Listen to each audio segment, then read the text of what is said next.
Welcome students to another day in the foods room. Another day, last day with cooking our last lab. For those of you here at school and those of you at home who are going to be doing the Navajo tacos, I've previously washed my hands and read over the recipe. I have assembled all of my ingredients and I've collected all of my equipment. So everything's at my fingertips and we're ready all to go. As a side note, those of you who are at home, if you would like to choose to do the Navajo tacos for this lab, that's great. For those of you who maybe don't have the time and your parents don't have the time to get you to the grocery store to buy all of the ingredients and there are already other plans made, you may choose to do another main course meal. I want it to be something that is containing protein because that's our protein lab, our protein group that we're studying. So you can choose to do something different if you would like. But here at school, we are going to be doing the Navajo tacos. The first thing that I have previously done is I've gone ahead and assembled my frying pan. It's on a large burner because it's a large piece that I am working with. That frying pan is big. I have right here my ½ pound of ground beef, and it is, as you can see right here, 80% lean and 20% fat. That means that 80% of this is the muscle tissue and 20% of it is fat. When you take a look at it, you can probably see both inside of that container. I'm going to take this now and I'm going to pop it into my frying pan. I heated up my frying pan just briefly a second ago, so maybe you can hear it sizzle. I'm going to run over to the sink now and wash my hands because I got a little bit of juices on me. Of course, the bacteria that I'm being aware of is E. coli, and E. coli can cause all sorts of issues for me. Upset stomach, bloating, diarrhea, vomiting. If I touch anything with my hands that has it on it, I'd just be passing it right along and contaminating, cross-contaminating it onto other things. I'm going to take my pancake turner. I'm just going to cut this into some small pieces, and I don't want you to get carried away. I think that if anything with our students, you maybe watch over it too closely sometimes, and you'll want to cut these pieces down into sand-sized pieces. I don't want them that small. I want them to be maybe kind of small marble size. So I'm just taking and cutting a couple of these, the bigger pieces that I see. And once I get them to be about marble size, I'm going to stop. We have the pan that we're working with here at school is a ceramic finished pan, and it does pretty good at being non-stick. It also is not sticking very much because the pan was hot before I put the protein food in there. If you put meat into a cold pan, you're actually going to find out that the meat's going to stick a lot. Not so if you heat your pan up beforehand. I want to turn these pieces of meat over. I'm kind of doing a flipping as I'm turning, stirring, getting the pink side on the bottom side so it gets all turned around. And I'm going to cook this ground beef until I see no more pink. Technically, I'm cooking this to about 155 degrees, and I could get a meat thermometer and I could check my temperature with a meat thermometer, but it's a little cumbersome, and then we can take and use the color of this meat to actually be our guide. If the pink is all the way gone, if there's no more pink in there, that internal temperature has been heated to 155, and by doing so, I'm killing off any of the bacteria, that E. coli bacteria that might be in this food. Is there E. coli in here? I don't know. The only way for me to know for sure is to do a culture of it and to give it time and then test it. So I'm going to just assume, I'm going to play it safe, I'm going to assume that there is E. coli in there. And if I treat it like there is and there's not, no big deal. But if I treat it like there's not and there is E. coli in it, well, that's where we get into trouble. Now, as we're cooking, we're seeing not only grease coming out, this is that saturated fat that we've talked about in class, I'm seeing that fat come out, but I'm also seeing some moisture come out that's going to be kind of mixed together, and you really don't tell the difference. I'm going to just give this a couple little more stirs, and really, students, we're almost there.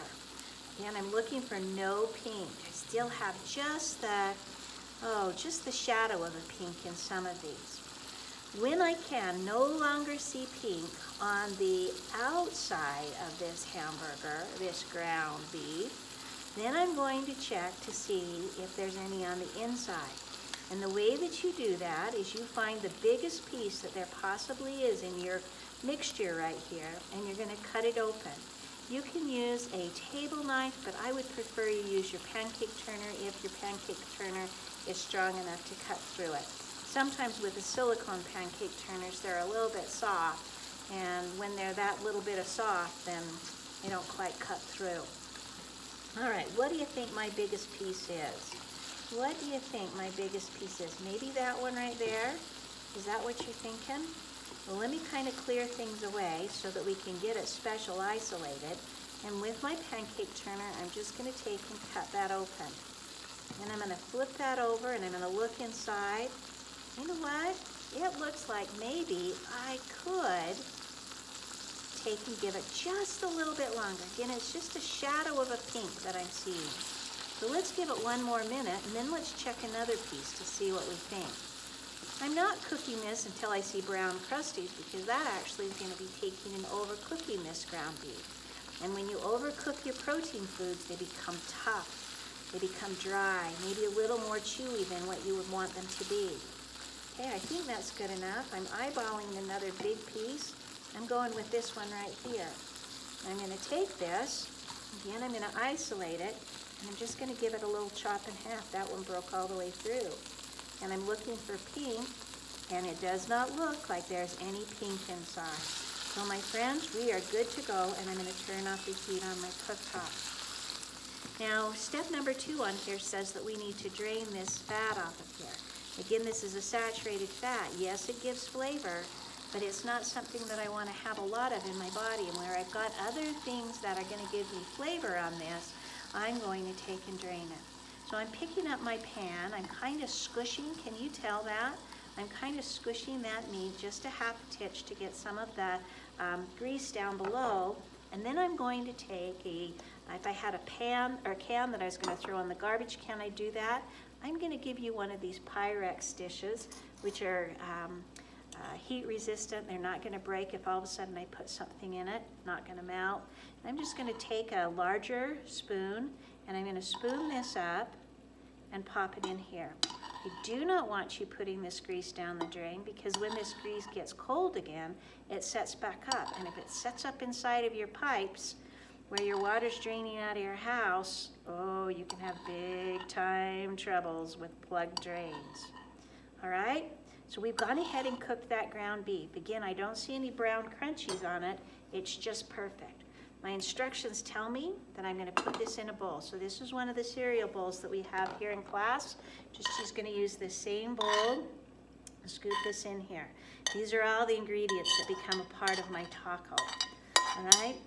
I will suggest that you take a piece of paper toweling, and before you put this in your sink, just give it a quick wipe down to get most of the grease out, especially since we're working with washing our hands here, or washing our equipment here at school with by hand, and I don't want to take and put all that grease in my washing water. Okay, I'm going to get rid of this pan, and then I'm going to go on to step number 3.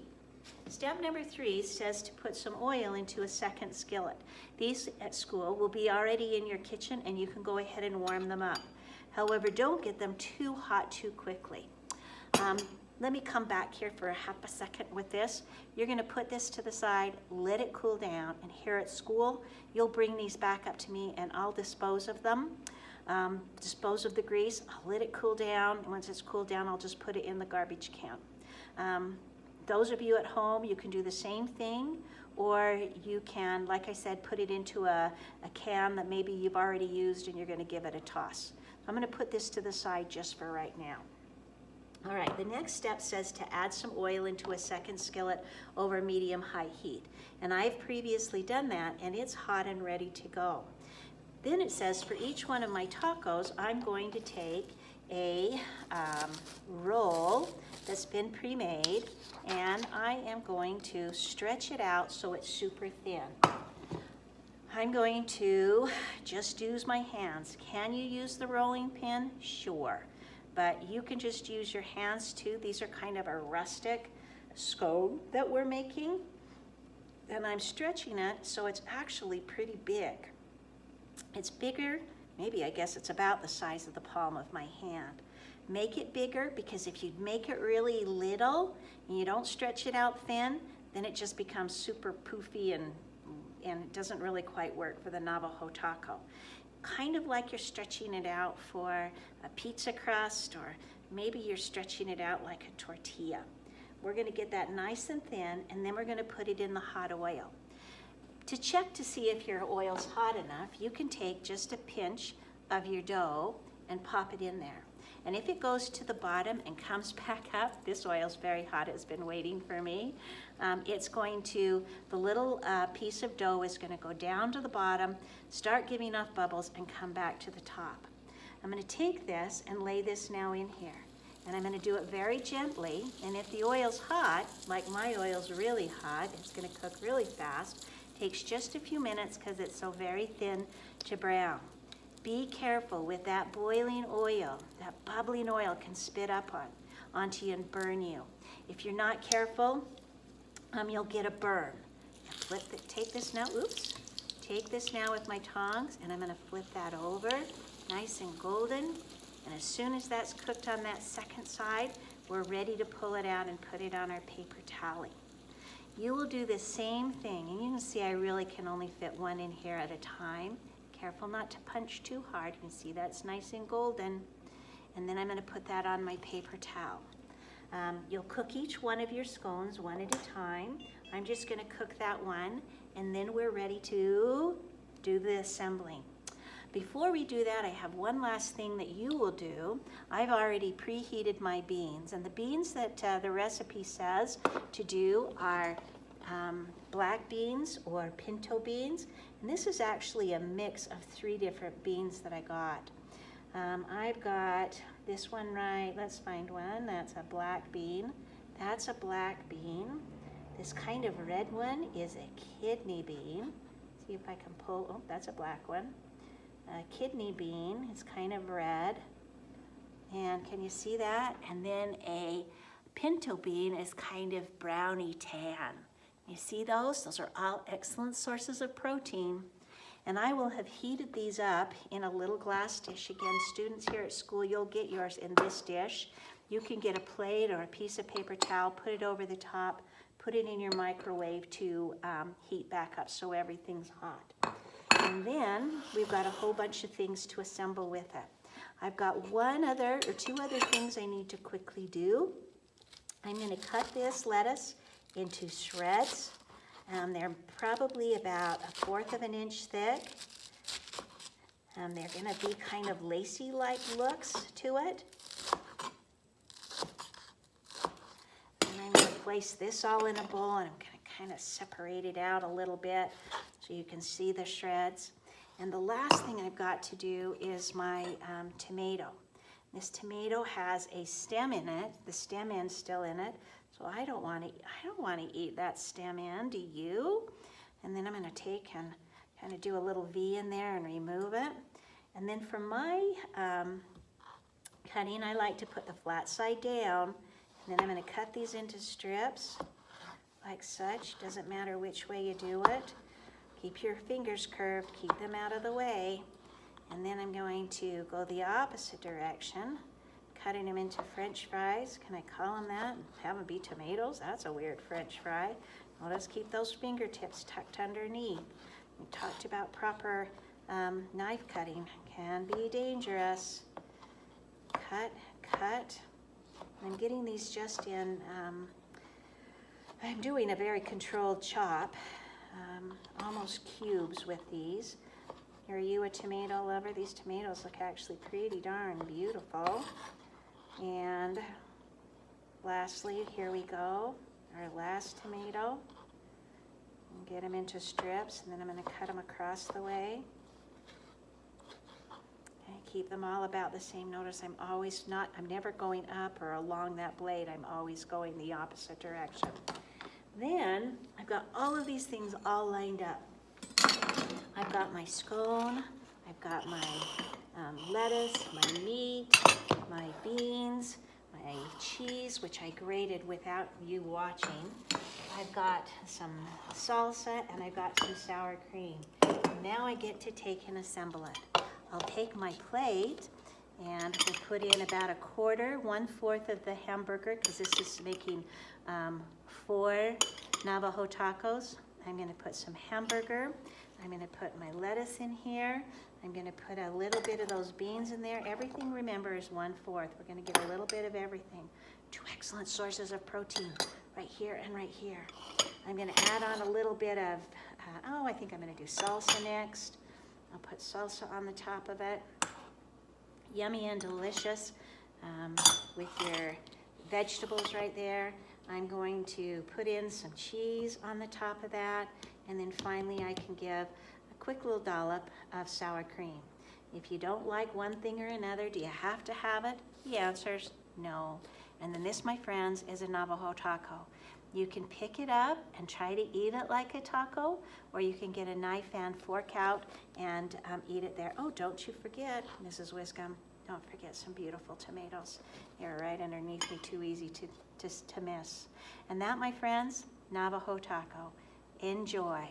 Healthy, delicious, helps build, maintain, and repair all of your body cells and tissues. Have a great one.